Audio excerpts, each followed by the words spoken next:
కరీంనగర్లో గాలివాన భీభత్సం సృష్టించింది. అకాల వర్షంతో పలు చోట్ల రోడ్లపై చెట్లు కూలాయి, విద్యుత్ స్తంభాలు నేలకొరిగాయి.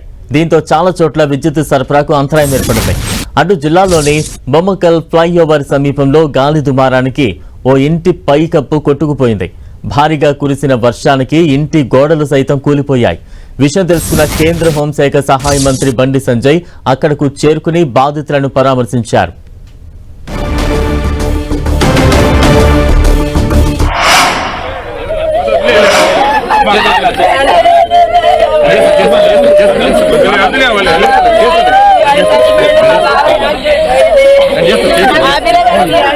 నెల రోజులు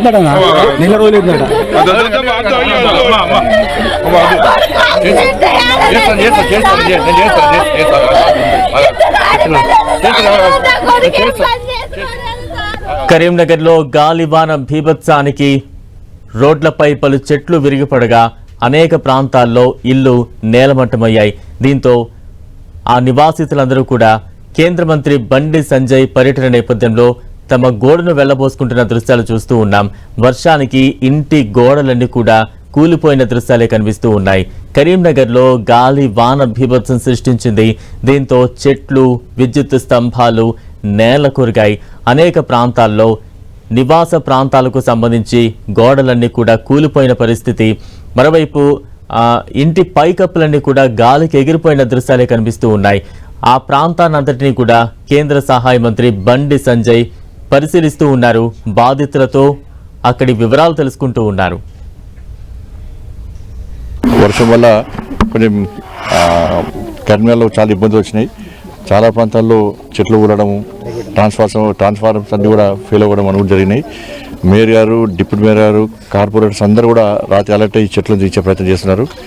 ఇలా శివార్లో రాత్రి గోడ కూలి ఇబ్బంది పడ్డారు. కాబట్టి ఆ ఇల్లు రిపేర్ చేయించే బాధ్యత మాది. తప్పకుండా చేయిస్తామని చెప్పి ఆ కుటుంబాన్ని ఆదుకుంటాం. రిపేర్ కూడా చేయించడానికి మేము ముందుకు వచ్చి తప్పకుండా రిపేర్ చేస్తాం కూడా.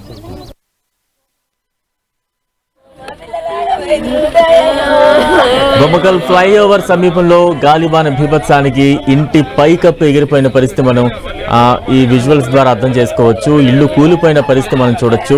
కరీంనగర్ గాలివాన భీభత్సంతో చెట్లు, విద్యుత్ స్తంభాలు నేల కొరిగాయి. అనేక ప్రాంతాల్లో ఇల్లు నేలమట్టమయ్యాయి. దీంతో ఆ నివాసితులందరూ కూడా రోడ్డు మీదకు వచ్చేసిన పరిస్థితి మనం చూస్తూ ఉన్నాం. ఎక్కడికక్కడ వారి కష్టాలు తెలియజేస్తూ ఉన్నారు. కేంద్ర మంత్రి బండి సంజయ్ ఆ ప్రాంతాన్ని పర్యటిస్తూ ఉన్నప్పుడు తాము ఎదుర్కొన్న ఇబ్బందులు చెప్తూ ఉన్నారు. వారందరికీ కూడా కేంద్ర మంత్రి సహాయ సహకారాలు అందిస్తానంటూ కూడా భరోసా ఇచ్చారు. ప్రస్తుత దృశ్యాలు మనం చూస్తూ ఉన్నాం. కరీంనగర్లో గాలివాన భీభత్సానికి ఎటువంటి సిచ్యువేషన్ నెలకొంది. చెట్లు, విద్యుత్ స్తంభాలు నేల కూలిపోవడం కాకుండా అక్కడున్న నివాస ప్రాంతాలు కూడా అనేక నివాసాలు కూడా కూలిపోయిన పరిస్థితి మనం చూస్తూ ఉన్నాం. కరీంనగర్లో గాలివాన భీభత్సానికి సంబంధించి మరింత అప్డేట్స్ అందించేందుకు మా ప్రతినిధి సతీష్ సిద్ధంగా ఉన్నారు. సతీష్,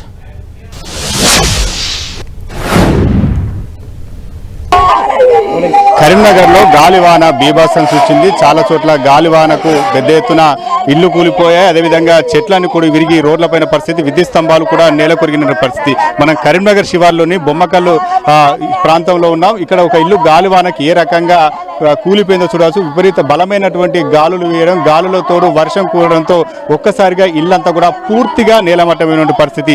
ఇందులో నిద్రిస్తున్న వారంతా కూడా జస్ట్ ప్రాణాలతో బయటపడ్డారు తప్పించి వారు అదృష్టవశాత్తు, లేదంటే ఈ శిథిలాల కింద వారు చిక్కుకుపోయేటువంటి ప్రమాదం ఉండేది. మనం చూడవచ్చు. వీరంతా కూడా రీసెంట్గానే గృహప్రవేశం చేశారు. గృహప్రవేశం చేసిన సందర్భంలో మనం ఇంట్లో అంతా కూడా ఇటు డోర్తో పాటు అందులో ఇటుక గోడలకు సంబంధించినటువంటి గోడలన్నీ కూడా పూర్తిగా కూలిపోవడం జరిగింది. ఇంట్లో ఉన్నటువంటి ఫర్నిచర్ అంతా కూడా పూర్తిగా దగ్ధం కావడం జరిగింది. ఇటు ఫ్రిడ్జ్తో పాటు వారు జీవనోపాధి పొందేటువంటి మిషన్, దాంతో పాటు అటువైపు ఉన్నటువంటి, మనం కొంచెం ముందుకు వెళ్తే మాత్రం ఇటువైపు బెడ్రూమ్ ఉంది. ఆ బెడ్రూమ్లోనే ఈ కుటుంబం అంతా కూడా నిద్రిస్తున్న సమయంలోనే ఒక్కసారిగా గాలివాన బీభత్సానికి పూర్తిగా ఇంటి రేకులు కూడా కొట్టుకుపోవడం జరిగింది. ఇంట్లో ఉన్నటువంటి ఫర్నిచర్ అంతా కూడా పూర్తిగా ఎరిగిపోయింది. మనం విజువల్స్ చూస్తే చాలా హృదయ విదారకంగా ఉంది. ఆ కుటుంబం అదృష్టవశాత్తు ప్రాణాలతో బయటపడింది, లేదంటే ఆ శిథిలాల కింద చిక్కుకొని వారంతా కూడా ప్రమాదాన బారిన పడి ఆ కుటుంబ సభ్యులంతా కూడా బోరున విలపిస్తున్నారు. తమ కష్టపడి పని చేసుకునే వారని చెప్పి వారు చెప్తున్నారు. ఒకసారి ఆ కుటుంబ సభ్యులతో కూడా నేను మాట్లాడించే ప్రయత్నం చేస్తాను. వారి చిన్న పిల్లలు చాలా మంది కూడా బయటపడి బయటపడ్డారు. ఒకసారి ఆ కుటుంబ సభ్యులతో ఏందమ్మా నైట్ ఏం జరిగింది, ఎట్లా మీరు బయటపడ్డారు ఇందులో? నైట్ ఇంట్లోనే ఉన్నాము. గాడుపు దుమారం బాగా వచ్చింది. ఒకటేసారి వచ్చి రేకుల షెడ్డు, రేకులు మొత్తం బొంగులు రేకులు మీదికి కిందికి ఊగినప్పుడు అబ్బా చచ్చిపోతున్నాం. ఇక బెడ్ కిందికి ఊరుకుదాం పానేసరికి గోడలన్నీ బెడ్ మీద పడేసరికి మేము ఒక మూలకు నతికేసరికి మా పాప బెడ్ మీద ఉంది. ఆ పాప మీద బిక్స్ పడుతుంది కావచ్చు అని నేను పాప మీద పడుకుంటే నా మీద ఈపుల బిక్స్ పడ్డది. అయినా కానీ పాపని ఎత్తుకొని ఆ రాళ్ళకి వెళ్ళి ఒకటే తొవ్వంట వాడు ఉరికినమా, రాళ్ళకి వెళ్ళి లేచి ఉరికినమా. ఎంతమంది ఉన్నారు చిన్న పిల్లలు? మీరు 2 పిల్లలు, నా భర్త, నేను, మమ్మీ. రాత్రి పరిస్థితి చూస్తే ఎట్లా అనిపించింది? ఎన్నికలు బయటపడే పరిస్థితి అసలు మేము ఎట్లా బతికినామో కూడా మాకు తెలియదు. అదొక షాకు. అసలు మేము ఎట్లా బతికినా అసలు ఒక షాకులనే ఉన్నాం. మాకు తెలియదు. తెల్లారేసరికి అసలు మొత్తం చూసేసరికి అసలు నేను ఇదంతా కూడా ఇవ్వలే. కరెంటు లేదు, ఏం లేదు, మొత్తం తుక్కు అయినాయి. అసలు ఎట్లా బతికినా కూడా తెలియదు ఇక మాకు. ఏంది బ్రదర్, ఇల్లు మొత్తం నీలమట్టం అయిపోయింది, ఏంటి మీ పరిస్థితి ఏంది అసలు? అందుకే అన్న ఇక నైట్ వచ్చే వర్షమి గాలి పిడుగుపాటు పడ్డట్టున్నది. సౌండ్ బాగా వచ్చింది శబ్దానికి. అప్పటికి పిల్లల్ని దగ్గరికి తీసుకున్నాం. సో దాంతో గాలి కూడా బాగా వచ్చేసింది. గాలి వచ్చేసరికి ఒక్కటేసారి ఉన్నట్టుండి ఎక్స్పెక్ట్ చేయలేదు. బేసికల్గా ఎక్స్పెక్ట్ చేయలేదు. అంటే ఇట్లా రెగ్యులర్గా ఇంతకుముందు 2 times ఇంతే గాలి వచ్చింది. ఇది అవుతుంది అనుకోలేదు. కానీ అప్పుడే పెద్ద శబ్దం వచ్చేసి ఒక్కటిసారి రేకులు అనేది అదిలి లేచిపోయినాయి. మొత్తం లేచిపోయి అక్కడ హోర్డింగ్ దగ్గర 1/2 kilometer 600 meters అవతల శివశాంతి గార్డెన్స్ ఉంటుంది, అందులో వెళ్ళిపోయి పడ్డాయి. రీసెంట్ గానే ఇది నిర్మించుకున్నట్టున్నారు కదా? రీసెంట్ గానే కట్టుకున్నాము. జస్ట్ 1 month కూడా అవ్వట్లే. లాస్ట్ ఇదే మంత్ May 4th రోజే గృహప్రవేశం అయింది. సో ఉన్న దాంట్లో చిన్న పిల్లలు, ఆడపిల్లలు ఉన్నారు. బయట ఎందుకుంటారు, గుడిసెలు ఎందుకుంటామని చిన్నగా, పెద్ద ఇల్లేం కాదు, నా స్తోమతకు తగ్గట్టు కట్టుకున్నాడు. కూడా దయచేసి ఈ వీడియో చూసిన వాళ్ళు కానీ, ఈ వీడియోలు మాట్లాడిన వాళ్ళు కానీ, ఈ వార్తలు విన్న వాళ్ళు కానీ, తల్లిదండ్రులు లేని పిల్లలు 2 వాళ్ళు ఊర్లో బతుకు తెరువు లేక వచ్చి ఇక్కడ ఇందులోకి వెళ్ళి మీరు బయట పడతాను అనుకున్నారు. రాత్రి సిచ్యువేషన్ ఎట్లా ఉండే? అదృష్టము లేదు. అయితే బేసికల్గా పవర్ వెళ్ళిపోయింది. అప్పుడే పవర్ వెళ్ళిపోయింది. బయట కూడా ట్రాన్స్ఫార్మర్స్ అన్నీ పోయినాయి. పవర్ పోయింది. అసలు ఇంత అయ్యిందని కూడా లేదు. ఒక్క క్షణం అటు ఇటు తిరిగినాము. బై మిస్టేక్ ఇక్కడ ఉంటే మాత్రం బతికేటోళ్ళం కాదు. ఆ బెడ్ పైన ఇక నా భార్య, నా పిల్లలు 2 పట్టుకొని నిల్చొని ఉన్నాం. ఒకటే దగ్గర నిల్చున్నాం కాబట్టి అటు ఇటు తిరిగి ఒక కడ నిల్చున్నాం కాబట్టి బతుకున్నాం. లేదంటే పరిస్థితి వేరే రకంగా ఉండేది. సో ఇక అట్లా అయిపోయింది. బండి సంజయ్ గారు కూడా వచ్చిండ్రు. వచ్చి ఆయన తరఫున షెడ్ చేపిస్తాము, నాకు హాస్పిటల్లో ట్రీట్మెంట్ కూడా ఇప్పిస్తా అని చెప్పారు. ఆయన తర్వాత ఇంకా యాక్సిడెంట్ అయ్యి 1 సంవత్సరం అయితే లేదు సార్. ఇల్లు కూలిపోయింది. నా కొడుకు సార్, 2 ఆడపిల్లలు సారు. ఏదన్నా ఒక న్యాయం చేయరు సారు. నా కొడుకు ఏం పని చేసుకోరా సారు. మా కోడలకు మా ఎప్పుడు లేడు, మన కొడుకు మామ లేడు సారు.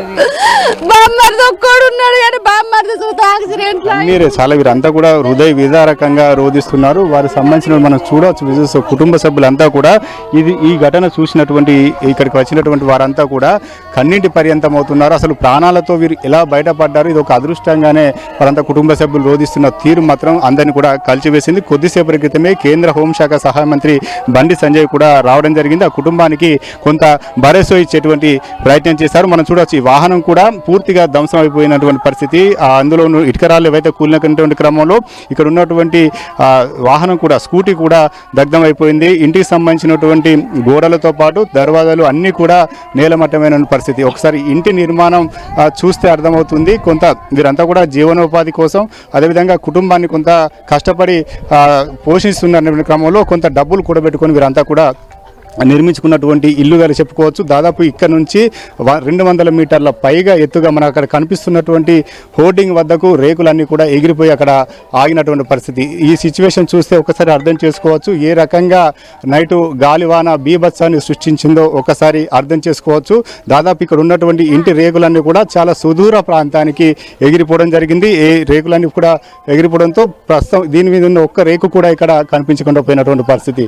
దీంతో పాటు ఇక్కడ ఉన్న చాలా కూడా ఇక్కడ వీరంతా కూడా కూలి పని చేసుకుంటూ జీవనోపాధి పొందేటువంటి వ్యక్తులు. వీరంతా కూడా ఇంటి సామాన్ అంతా కూడా ప్రస్తుతం అయితే ఆరు బయటనే వేసుకుని వారంతా కూడా ఆ సాయం కోసం ఎదురు చూస్తున్న పరిస్థితి. మొత్తానికైతే మనం చూడవచ్చు ఇక్కడ ఉన్నటువంటి గుడిసెలు కూడా గాలికి కొట్టుకుపోవడం జరిగింది. మొత్తానికి గాలివాన బీభత్సానికి మాత్రం ఒక కుటుంబం ప్రాణా నుంచి బయటపడింది. చాలామంది కూడా ఆదుకోవాలని చెప్పి వారంతా కూడా రోధిస్తున్న తీరు మాత్రం అందరినీ కంటతడి పెట్టిస్తుంది.